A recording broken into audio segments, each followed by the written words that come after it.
please subscribe my YouTube channel and press the bell icon. You watching real horror stories in every day. कठपुतली। आप सभी ने अपनी life में कम से कम एक बार कठपुतलियों का नाच तो जरूर देखा होगा।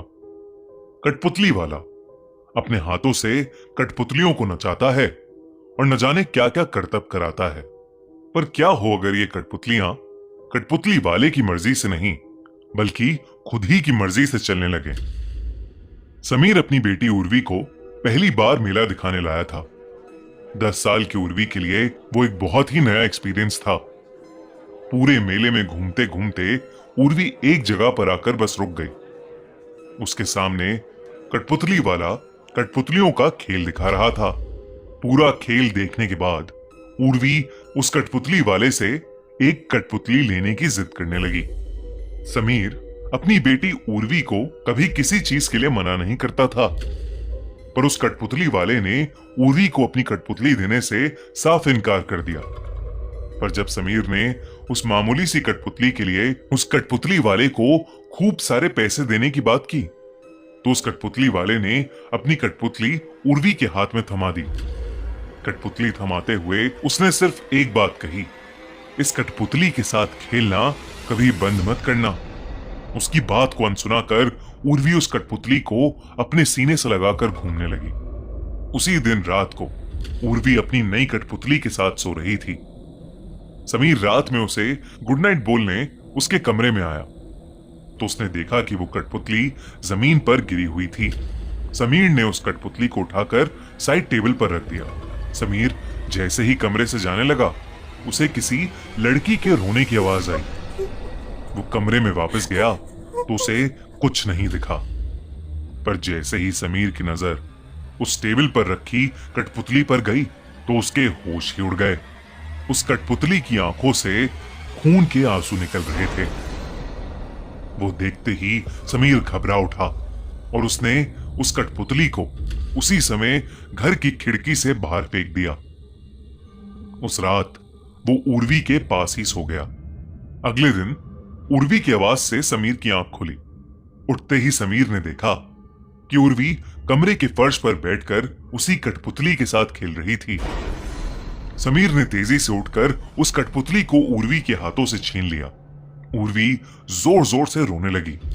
समीर ने उससे पूछा कि आखिर उसे ये कठपुतली कहां से मिली, तो उर्वी ने बताया कि वो रात को उसी कठपुतली के साथ सोई थी और सुबह भी वो कठपुतली उसके बिस्तर पर ही थी।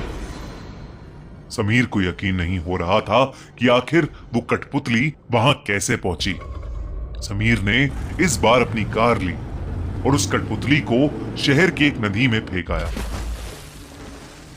लेकिन जब वो घर वापस लौटा तो उसने देखा कि उर्वी अभी भी उस कठपुतली के साथ ही खेल रही है। समीर के होश उड़ चुके थे। उसे कुछ समझ नहीं आ रहा था कि ये सब क्या हो रहा है। उधर उर्वी अब उस कठपुतली को एक पल के लिए भी खुद से दूर नहीं करती थी। वो पूरा दिन सिर्फ उसी से बातें करती रहती और उसके साथ खेलती रहती। समीर के साथ अब रोजाना अजीबोगरीब हादसे होने लगे थे। वो कठपुतली उर्वी के सोने के बाद समीर को घर के अलग अलग कोनों में दिखाई देती थी और समीर चाहे उसे कहीं भी रख दे, सुबह उसे वो उर्वी के बिस्तर में ही वापस मिलती थी। समीर अब पागल होता जा रहा था। वो समझ गया था कि ये कोई मामूली कठपुतली नहीं है। समीर ने उर्वी की दादी को उर्वी की देखभाल के लिए बुलाया और खुद गाड़ी लेकर उसी मेले में चला गया जहां से उसने वो कठपुतली खरीदी थी। वो उस कठपुतली वाले को पूरे मेले में ढूंढता रहा, पर उसे वो कहीं नहीं मिला। उसने बहुत जगह पूछताछ भी की, पर उस कठपुतली वाले का कोई नामो निशान तक नहीं था। परेशान हालत में समीर घर पहुंचा और वहां जो उसने देखा उससे उसकी रूह ही कांप गई। उर्वी की दादी जमीन पर गिरी हुई थी और उसके सर पर एक गहरी चोट आई थी। समीर ने उनके पास जाकर उनसे पूछा कि आखिर हुआ क्या, तो उर्वी की दादी ने अधमरी हालत में सिर्फ एक चीज कही, उर्वी से वो कठपुतली वापस ले लो। तभी अंदर वाले कमरे से एक अजीब सी आवाज आई। समीर दौड़कर उस कमरे में पहुंचा तो उसने देखा कि बिस्तर पर उर्वी बैठी हुई थी और उसके दोनों हाथों में पतले धागे घुसे हुए थे। उसके शरीर के जोड़ एकदम वैसे ही लग रहे थे जैसे एक कठपुतली के होते हैं और उर्वी के सर के ऊपर वही कठपुतली हवा में तैर रही थी।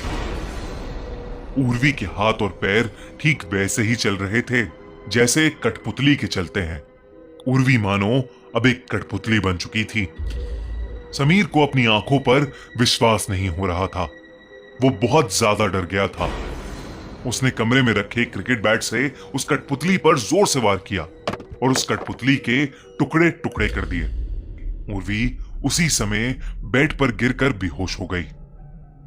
उर्वी के हाथों में घाव थे जिसमें से खून बह रहा था। समीर तुरंत उर्वी और उसकी दादी दोनों को गाड़ी से हॉस्पिटल ले गया। दादी को तो अगले दिन ही होश आ गया, पर उर्वी 3 दिन तक आईसीयू में रही।